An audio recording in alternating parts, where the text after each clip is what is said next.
Quando Daniel, lá no capítulo 9, ele ora pela nação de Israel, ele ora pelo povo de Judá, ele fala: Senhor, eu percebi, lendo a tua palavra, que o tempo dos 70 anos já se passaram. O povo ali, ele estava em um cativeiro, em uma prisão, ele era escravo.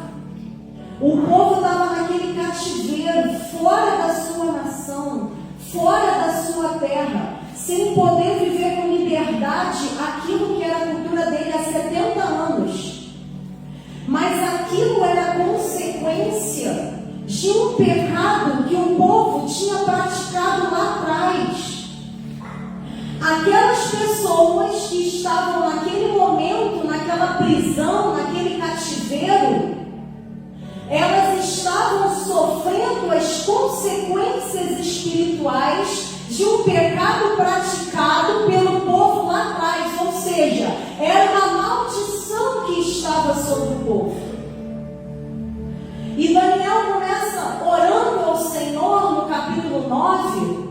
Daniel começa dizendo: Senhor, eu estou vendo, pelo que eu li na sua palavra, que lá em Moisés o Senhor lançou uma palavra, e pelo povo não ter obedecido essa palavra, veio a consequência desse cativeiro sobre o povo. Mas lá nessa palavra de consequência, o Senhor estipulou um tempo, e esse tempo já passou, mas o povo continua preso, mas o povo continua aprisionado, mas o povo continua sem liberdade, sem desfrutar das suas promessas aqui, numa terra estrangeira, com deuses estrangeiros, sendo cativo a outras pessoas. Ou seja, o tempo já tinha se cumprido, o povo já tinha vivido as consequências de um pecado que nem eles mesmos tinham cometido. Mas no mundo espiritual havia um peso que causava cegueira espiritual no povo. O povo estava acostumado a viver escravo, o povo estava acostumado a viver sem liberdade, o povo estava acostumado a viver como marionete, levado de um lado para o outro por conta de ventos carnais. O povo estava acostumado a desfrutar dos manjares daquele cativeiro. E Daniel, no capítulo 9, ele fala: Senhor, eu vi que o tempo já se cumpriu. Senhor, eu vi que lá atrás, em Moisés, já tem uma palavra de libertação declarada sobre esse povo. E aí Daniel entra em jejum e dobra os joelhos em oração. E Daniel começa a confessar os pecados dos líderes do povo. Daniel faz isso que nós fizemos aqui: Senhor, perdoa o pecado dessa nação, perdoa a idolatria, perdoa a rebeldia, perdoa o sangue derramado. Aleluia! Daniel faz isso. E o poder dessa oração move o mundo espiritual. Aleluia! Aquele peso que estava sobre o povo, já tinha se cumprido o tempo.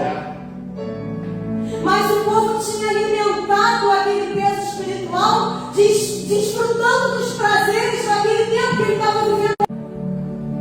E através de uma oração de Daniel, as portas são abertas. Aleluia!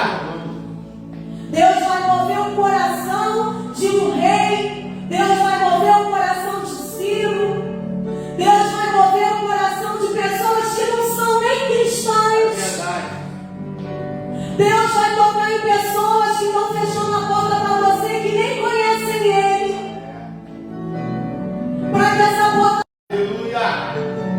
para que você tenha. Aleluia! E nessa introdução a esse tema de oração, eu queria trazer esse evento à sua memória. Através da vida de Daniel. Daniel era um homem de oração. E através da oração, espiritual a favor do povo. Então, quando a gente pega no dicionário o sentido da palavra oração, o significado da palavra oração, está escrito que é um ato religioso que visa ativar uma ligação. Ativar uma ligação através de uma conversa, de um pedido, de um agradecimento, de um louvor. Não importa, mas aquele ato que você faz de orar, ele está ativando uma ligação. Então a oração, ela é uma conexão. Através da oração, o nosso espírito se conecta ao Espírito de Deus. Você tem ideia do que isso pode fazer no mundo espiritual?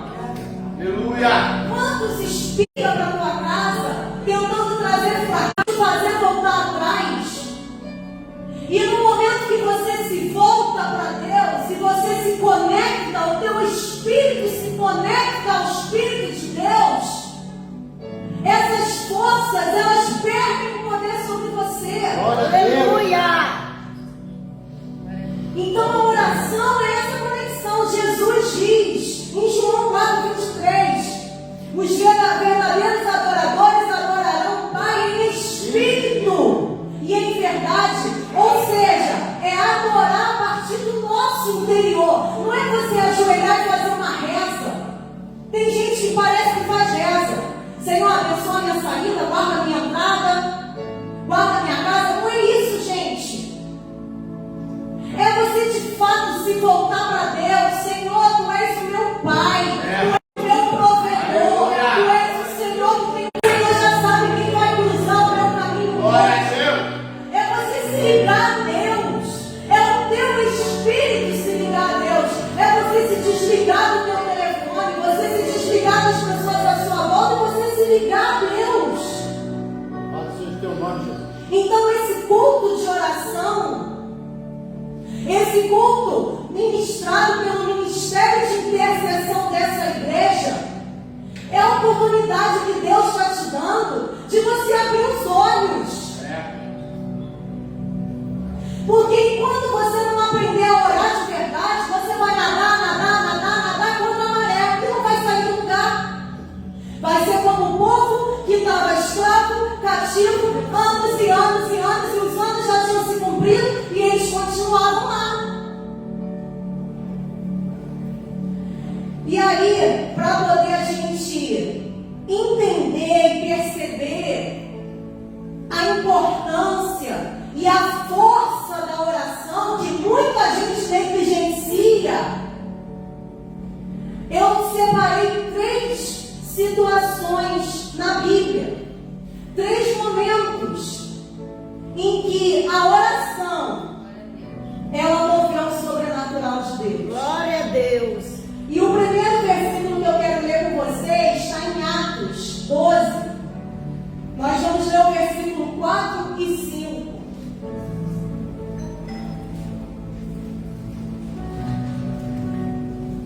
Atos 12, versículo 4 e 5. Depois que prendeu Pedro, Herodes o colocou na cadeia e pôs 4 grupos de soldados, com 4 em cada grupo, para guardá-lo. É que Herodes queria apresentá-lo ao povo depois do dia da Páscoa. E assim, Pedro estava preso e vigiado pelos guardas. Mas a igreja continuava a orar com fervor sobre ele. Isso é o ministério de intercessão. Você não sabe, mas tem um ministério de intercessão nessa igreja. Aquilo que o Tiago, como membro do ministério de intercessão, fez aqui no altar do Senhor, com a autoridade espiritual que ele tem sobre ser o líder dos obreiros dessa igreja. Aleluia! Aquilo que ele fez aqui é o que o ministério de intercessão faz.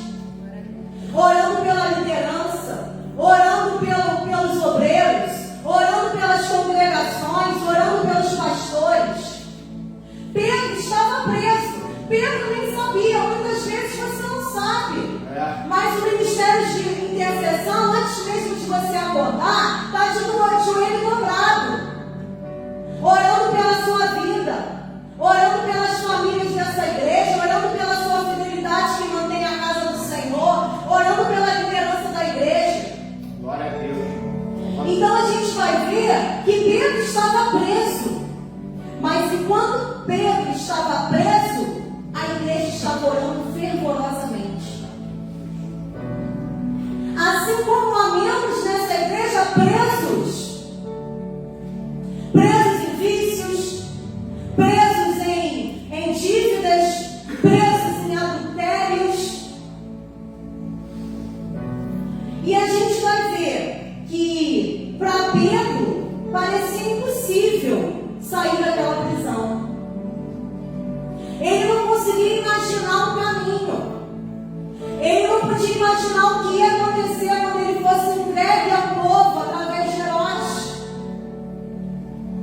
Assim como a gente se vê sem saída, às vezes, presos em dívidas, presos em fracassos, presos em relacionamentos frustrados. E a gente nem imagina o caminho que a gente precisa seguir. A gente nem imagina qual o próximo passo dá. Mas a oração, simplesmente a oração mudou aquele cenário. Aleluia. A gente vai ver, continuando o texto, no versículo 6, diz assim: na noite anterior ao dia que Herodes iria submetê-lo a um julgamento, Pedro estava dormindo entre dois soldados, preso com 2 algemas, sentinelas montando guarda à entrada do cárcere. Mas repentinamente apareceu um anjo do Senhor e uma luz brilhou na cela. Por causa de uma oração fervorosa, Pedro estava dormindo, aprisionado, acorrentado, e Deus enviou um anjo.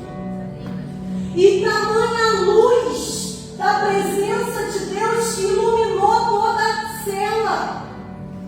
Não importa a prisão que a pessoa se encontra, não importa a cadeia que ela está, se é uma cadeia difícil que está vindo de gerações para gerações, do pai, do avô, do tio, não importa. Não há treva que resista à luz de Deus. Aleluia. E por causa de uma oração, Deus envia um anjo. A luz de Deus entra naquele lugar. A luz de Deus entra naquela situação. Glória a Deus. A luz de Deus dissipa aquela treva e as correntes caem. É assim na nossa vida. Através da oração, a gente chama a luz de Deus. E é aí que as correntes vão caindo.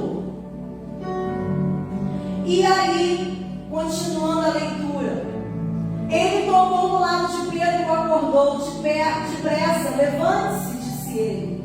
Então as algemas caíram nos punhos de Pedro. Pedro estava dormindo e estava acorrentado, mas Deus enviou um anjo e quebrou as correntes. Glória a Deus. E Pedro conseguiu sair daquela prisão, invisível aos olhos daqueles guardas. Ninguém viu Pedro saindo, porque a luz de Deus tornou ele invisível para as setas malignas das trevas, para os olhos dos homens maus, para os olhos que estavam ali para subjugar ele. Mas a luz de Deus, através daquela oração, o anjo de Deus do lado de Pedro, tornou invisível aquelas ciladas que tinham à volta dele. Então, quando a igreja ora, quando o ministério de intercessão é ativo na igreja do Senhor, Deus move o sobrenatural através da oração. Glória a Deus. Foi assim com Daniel. Deus moveu o sobrenatural para que pudesse acontecer aquilo que era a promessa para o povo. E o segundo momento que eu quero destacar é o momento que conta na história de Samuel. A história de Samuel, ela já começa antes dele ser concebido. A gente vai ler lá no versículo, no primeiro livro de Samuel, no capítulo 1, versículo 27. O momento em que Ana agradece a Deus pela resposta de oração que ela teve. Ana, ela era ridicularizada por ela ter uma infertilidade. Muitas das vezes, o mundo lança para nós palavras que vão estigmatizar quem nós somos. Às vezes, são os nossos pais que vão dizer: você não vai dar em nada, você vai ser igual ao teu avô, você vai ser igual a fulano. Às vezes, são os seus pais, às vezes a sua mãe fala: você é burro mesmo, você não consegue aprender, nada vai dar certo para a tua vida. Às vezes é o seu padrão no seu trabalho. Ao longo da nossa vida, a gente vai ouvindo palavras que às vezes se tornam como um decreto para a gente. A gente guarda no nosso subconsciente. Aquilo cresce como uma fortaleza espiritual. E aí você não consegue concluir os seus projetos porque você lá no fundo pensa: não, minha mãe disse que nada meu vai dar certo. Não, meu professor falou que eu nunca ia conseguir. Às vezes é o teu colega da escola que faz bullying com você, que quando você cresceu ele ficou te ridicularizando, assim como Ana era ridicularizada por ser infértil. Você não consegue ter filho, eu dou filho para o seu marido, mas você não consegue, você não vai conseguir, você nunca vai ser feliz, você nunca vai conseguir realizar os seus sonhos. Mas Ana não ficou com aquela palavra no coração. Ana não viu aquela situação que a infertilidade dela já estava limitada. Como impossível para Deus. E a gente vai ver que Ana se derrama, diz na palavra do Senhor, que Ana, através da oração, ela derrama sua alma no altar. Aleluia. Isso significa que Ana, ela se conectou a Deus de tal maneira que Deus teve compaixão, porque ele sentiu a dor de Ana naquele altar que ela teve com ele.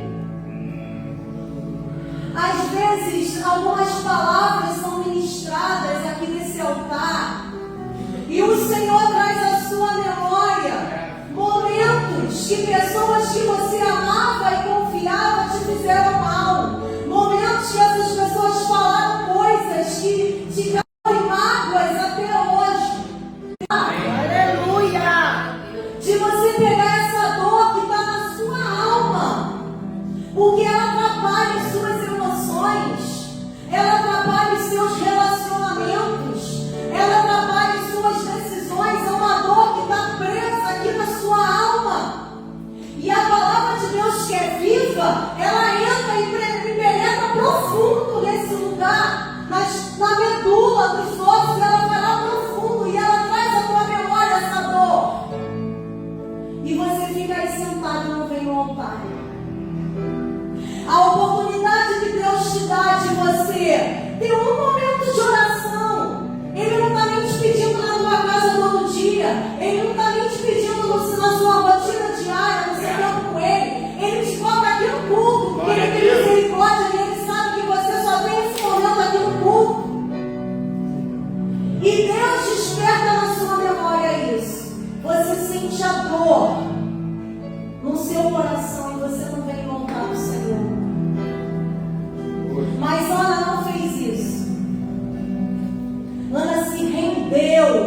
Aleluia. Oh Deus. É se entregar, tu és o Senhor da minha vida. É dizer, o que o Senhor quiser eu faço. O que o Senhor quiser eu dou. Se o Senhor quer essa dor que está aqui dentro, eu te entrego, Senhor. Ana veio. E apesar das circunstâncias parecerem irreversíveis, apesar daquilo parecer impossível, quando ela veio ao altar, ela não veio pensando nisso, ela não veio na palavra de condenação, ela não veio no decreto de infertilidade, não. Ela veio com uma fé persistente. E ela se derrama no altar do Senhor. A gente vai ler em Samuel que Ana se derramava com tanta liberdade que o sacerdote achou que ela estava bêbada. E naquele momento que ela se derrama, o Espírito dela se conecta ao Espírito de Deus. Aleluia. Assim como Jesus chorou quando ele teve compaixão das irmãs de Lázaro, ele sentiu aquela dor. Deus se move a favor de Ana. E Ana, que era infértil, ela gera Samuel. Samuel foi profeta, sacerdote, líder da nação de Israel. Samuel foi o último que teve essa autoridade sobre o povo. Depois de Samuel veio Saul. A autoridade passou a estar sobre o rei. E Deus abençoou Ana de tal forma que não foi só Samuel que ela gerou outros filhos. Aleluia. Senhor, tu és fiel. E no primeiro livro de Samuel, no capítulo 1, 27, Ana diz: por esse menino orava eu, e o Senhor me concedeu a petição que eu lhe fiz. Aleluia. Então essa passagem, esse momento, é para nos ajudar a perceber isso, que Deus, Ele é o mesmo. Ele ainda muda histórias. Para Deus não existe um viés político, porque a política, porque a bolsa está nos piores momentos economicamente. Não existe. Para Deus não existe circunstância. Se Deus lança uma palavra, ela vai na direção do alvo. Não importa a política, não importa a economia, não importa o momento, o lugar que você está, a condição que você veio. E a gente vai ver que através da oração, cenários são mudados, diagnósticos são mudados. E tem gente que não acredita no poder da oração, ou não dedica o tempo à oração,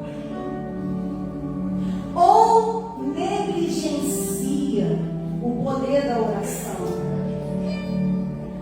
E o terceiro momento que eu quero trazer é uma passagem que vai falar sobre Josafá, que era rei de Judá. No segundo livro de Crônicas, no capítulo 20, Deus vai nos mostrar essa história de um momento em que Josafá se vê sem saída. Josafá se vê sem saber o que fazer.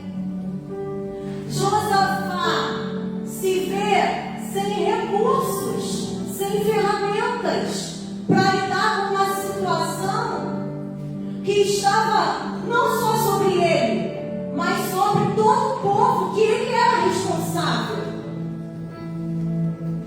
Às vezes, isso acontece conosco.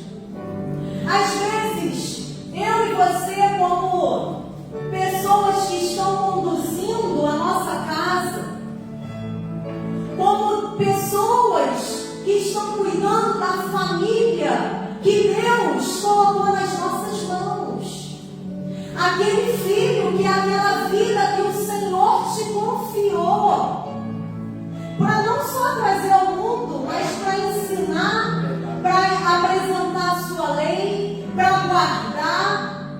sustentar. Às vezes a gente se vê assim na nossa casa. Maria orou aqui pelas famílias. Às vezes você, como provedor do seu lar, você, como a autoridade espiritual sobre a sua casa, se vê numa condição em que não sabe o que fazer. Está faltando dinheiro, está faltando não só dinheiro, mas está faltando a estabilidade emocional do seu lar. É o tempo todo briga, é o tempo todo discussão. Está faltando alegria, está faltando sopro de vida sobre a sua casa. Às vezes você não sabe mais o que fazer, você não tem mais recursos, você não tem mais caminho por onde percorrer. E assim estava Josafá. Josafá estava com aquele povo. E ele estava padecendo, não só ele, mas ele estava vendo que o povo, que era a responsabilidade dele, estava a prestes de morrer, de perder tudo. E Josafá, naquele momento, ele dobra os joelhos e ele recorre a Deus através de oração. Lá no 2 Crônicas, livro de Crônicas, no capítulo 20 diz: depois disso, os moabitas e os amonitas, com alguns dos meunitas, entraram em guerra contra Josafá. Às vezes a seta não vem de um lado só, não. Às vezes você se vê cercado, é no trabalho, é na casa, é na igreja. Você se vê cercado em todas as áreas, em todas as suas áreas. Eu estou padecendo às vezes na área física, na área emocional, na área espiritual.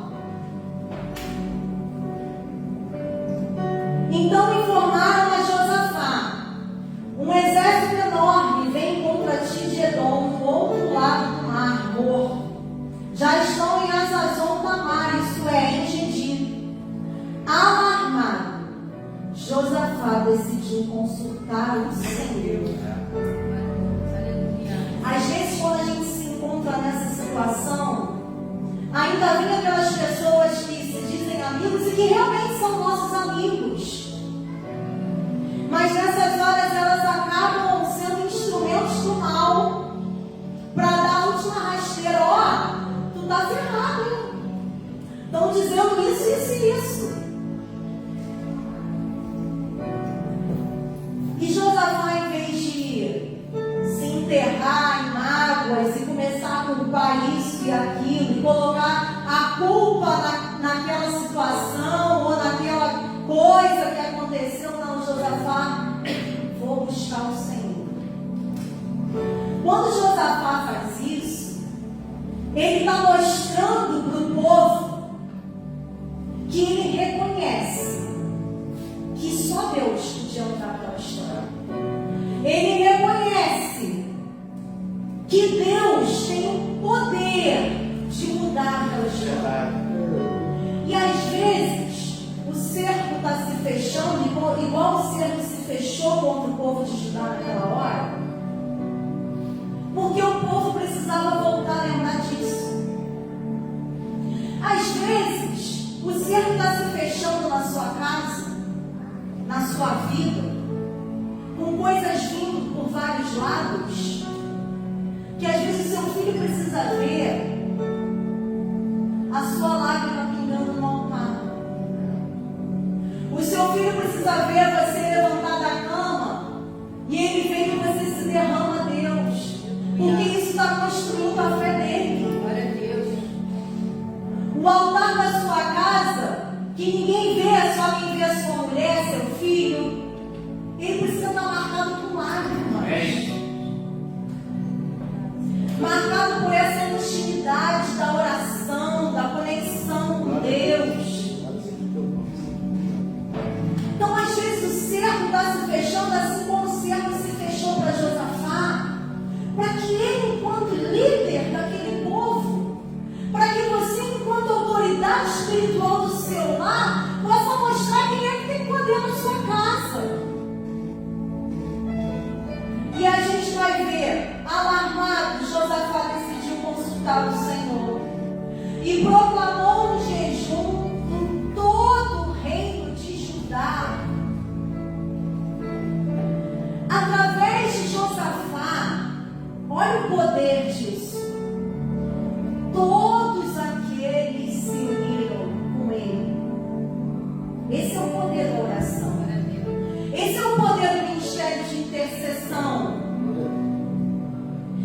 aquele cerco de morte, aquele cerco de guerra,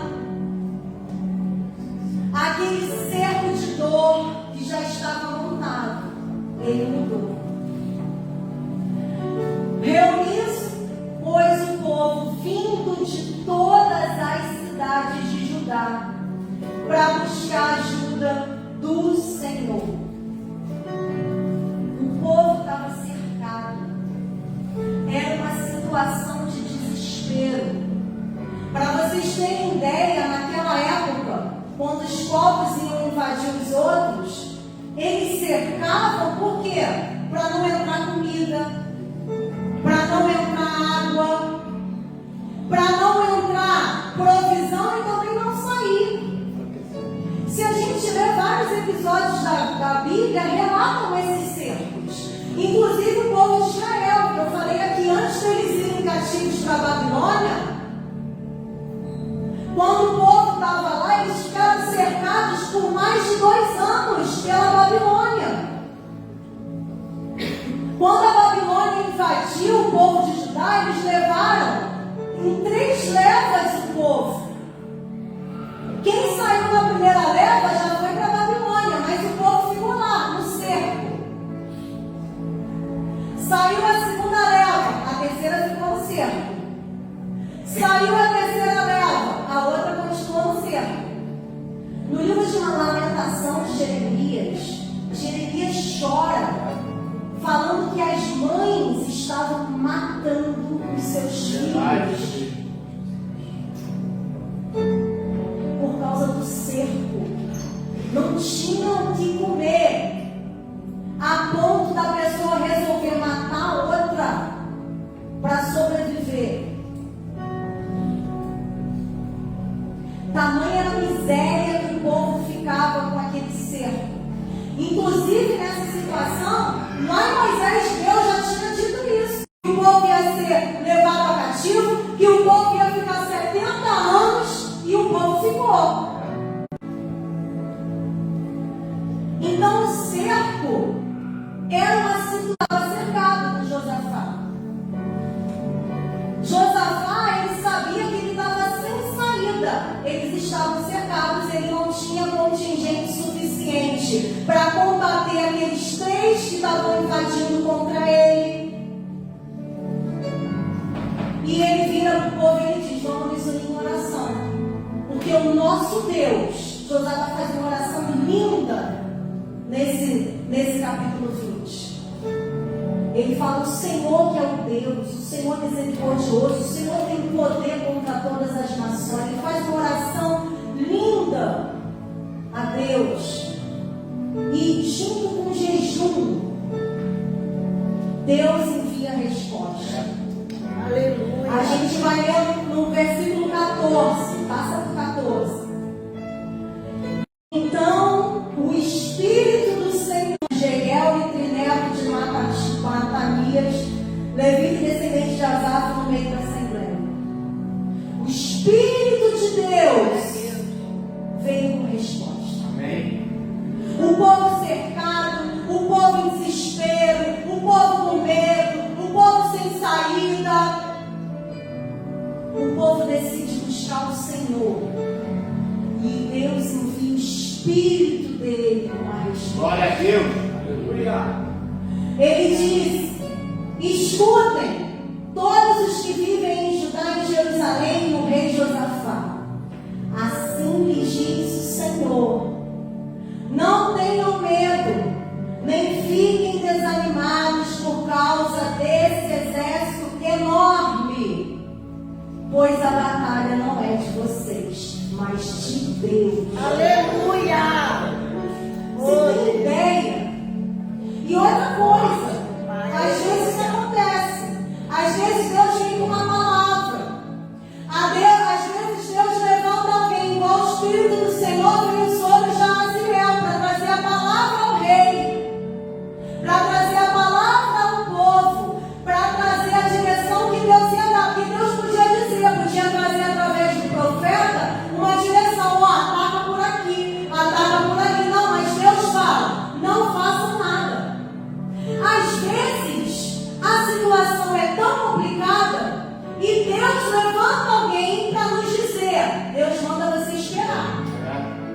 Deus manda você confiar. Você confia em Deus? Não. O povo aqui podia dizer, tá maluco? Como assim parar, esperar eles virem matar a gente? E às vezes você precisa esperar e confiar no Senhor. Glória a Deus, aleluia. E às vezes é por conta de você fazer alguma coisa, atrapalha tudo. E atrasa mais ainda aquilo que Deus queria fazer. Aumenta ainda mais o tempo que já era para ter acabado. Então Deus fala, espera, não tenha medo. Amanhã desçam contra eles virão pela subida e vocês o encontrarão no fim do vale, em frente do deserto de Jeruel. Mas vocês não precisarão lutar nessa batalha. Olha para aquele que eles iriam. Tomem suas posições, permaneçam firmes e vejam o livramento que o Senhor lhes dará. Amém. Aleluia. Às vezes, a gente só precisa tomar posição. Às vezes, a gente só precisa permanecer firme. Aleluia.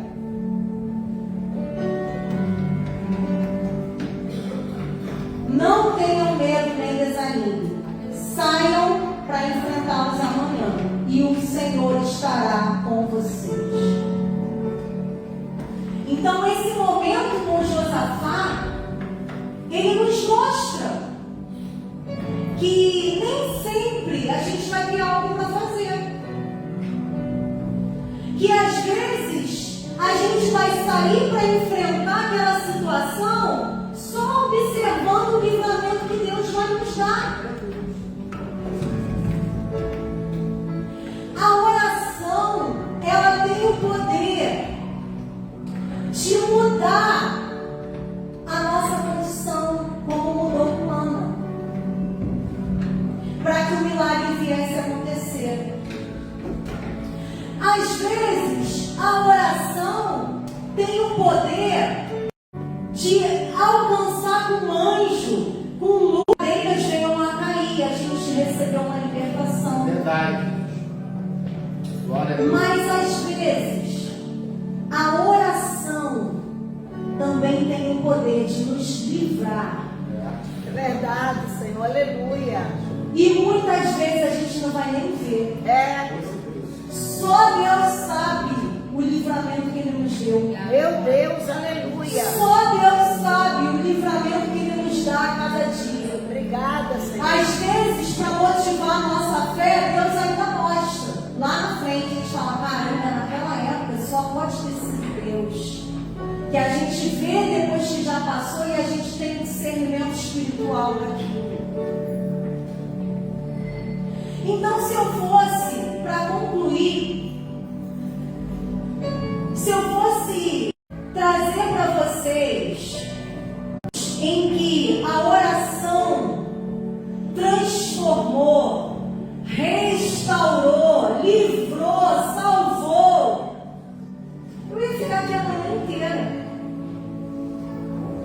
Porque quando tem muita oração, muito é o poder de Deus. Amém. Verdade. Mas quando tem pouca oração, pouco é o poder de Deus. Verdade, Senhor. Aleluia. E para fechar esse momento, eu queria falar com você que já tentou de tudo. Porque às vezes Deus nos coloca numa situação para poder a gente aprender a se conectar com Ele. Talvez você tenha vivido uma vida até aqui que você negligenciou o poder da oração. Talvez a sua oração tenha sido um feijão com arroz, que só tem sustentado a sua vida espiritual por todos esses anos. Mas Deus quer realizar coisas, maravilhas e milagres através dessa oração que você tem com Ele. Porque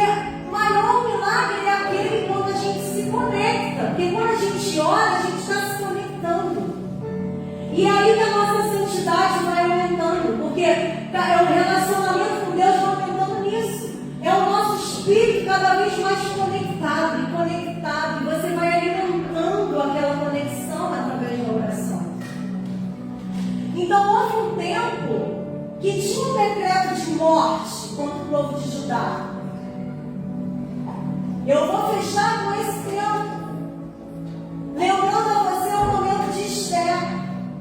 Esther foi levantada para estar vivendo dentro do palácio com o rei Assuero. José foi escolhido, Esther foi escolhida, ela não sabia por quê. Foi escolhida para ser a rainha. Naquele momento ali na Pérsia, que o povo era escravo, que o povo ainda estava em cativeiro. E levanta um homem maligno. E ele trama contra o povo de Israel. Ele trama.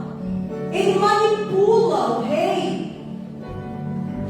Para o rei pegar aquele anel e selar um decreto de morte.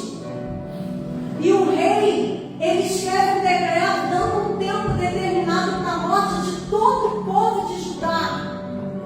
Ele dá um decreto para que todos eles fossem mortos, que matassem as crianças, que matassem as famílias, que tomassem posse dos bens. Isso também acontece na nossa vida, decretos de morte, de pessoas invejosas, de pessoas às vezes no nosso trabalho que manipulam contra a gente. Pessoas à nossa volta que a gente nem está vendo, que estão sendo instrumentos de forças do mal para manipular contra nós. Meu Deus. E o rei Assuero, ele escreve aquele decreto. E o povo podia se desesperar, porque fala na palavra, esse decreto não pode ser mudado. Depois que sela um anel, não pode ser mudado. E a gente vai ler que Esther se levantou. Primeiro Esther se acovarda. Mas na que eu falo para Esther, Deus te colocou aí para cumprir esse propósito. Não quer fazer nada, não faz. Deus vai levantar outro. Mas você vai perder a oportunidade de ser instrumento de Deus. Aleluia. E Esther vai e convoca o povo para orar. Esther convoca o povo para se unir em oração.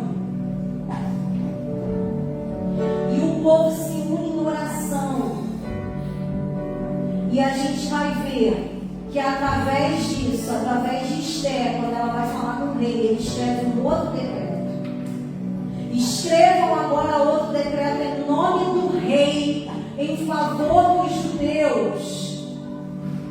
Não importa o decreto contra a nossa vida. Aleluia. Quando a gente se torna filho de Deus. Aleluia. Escrevam outro decreto em nome do rei, em favor do judeu.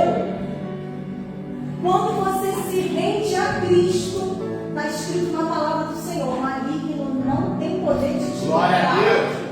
Aquele que é gerado por Deus em Cristo, aquele que rende a sua vida a Cristo, aquele que confessa Jesus como Senhor da sua vida, o Espírito Santo toma e ele se torna filho de Deus. Aleluia. Você é mais escravo, você agora é filho. Você jamais, você é filho. E como filho do Deus vivo, você tem direito de desfrutar de bênçãos celestiais. E essa é uma das bênçãos. Escreva outro decreto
Espírito de Deus. Meu Deus, aleluia.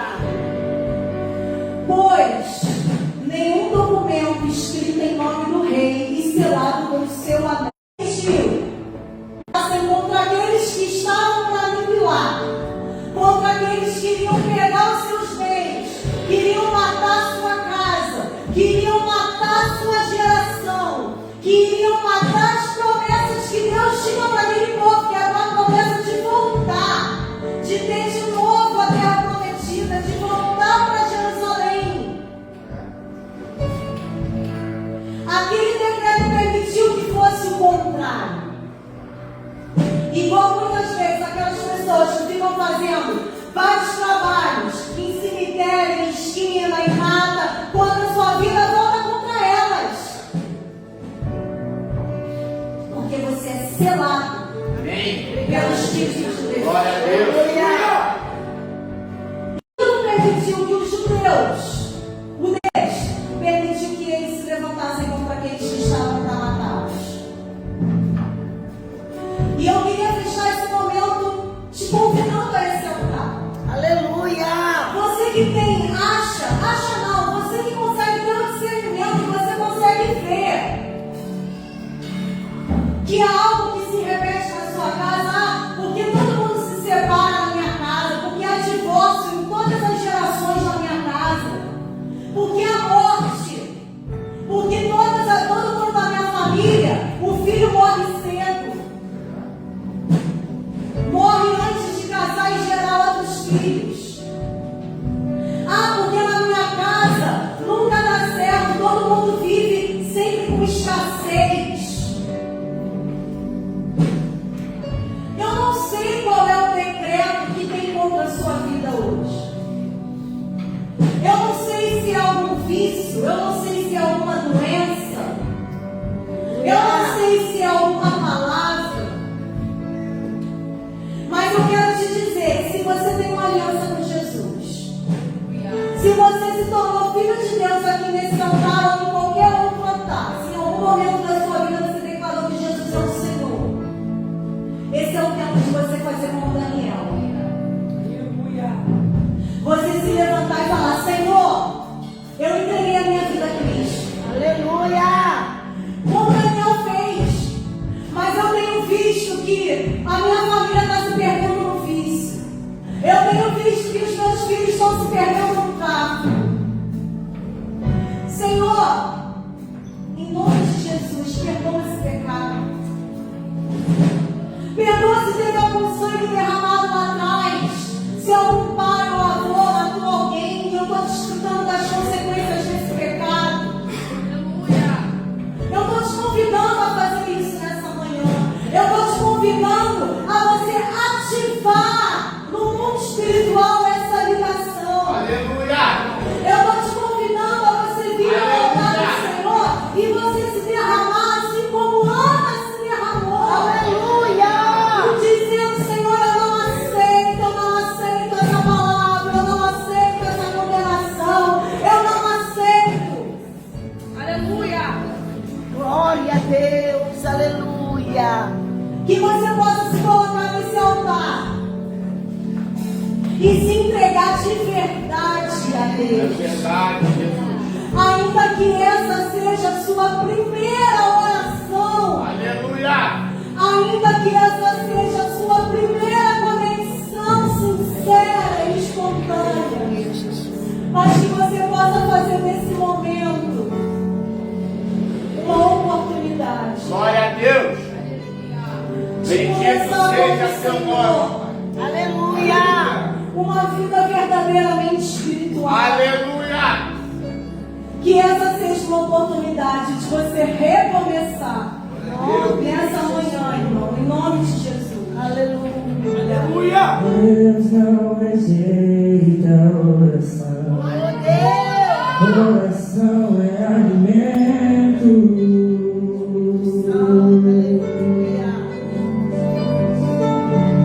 Nunca vi um justo sem resposta ou ficar no sofrimento.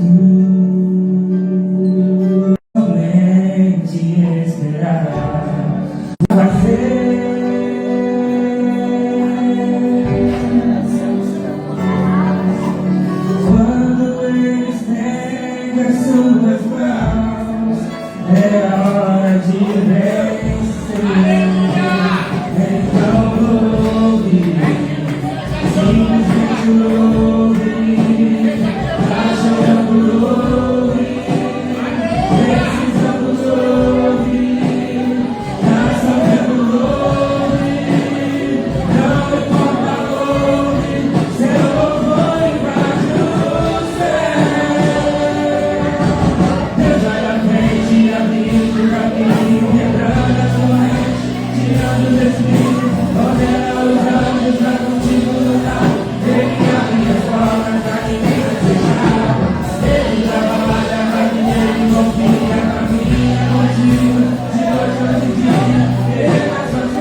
de hoje nós possamos viver, Pai, uma vida de santidade contigo, Pai. Momentos de oração que até hoje nós nunca desfrutamos, Senhor. Que o Teu Espírito nos dê força e que o Teu Espírito nos desperte a construir essa vida de oração, Pai. É o que nós te pedimos.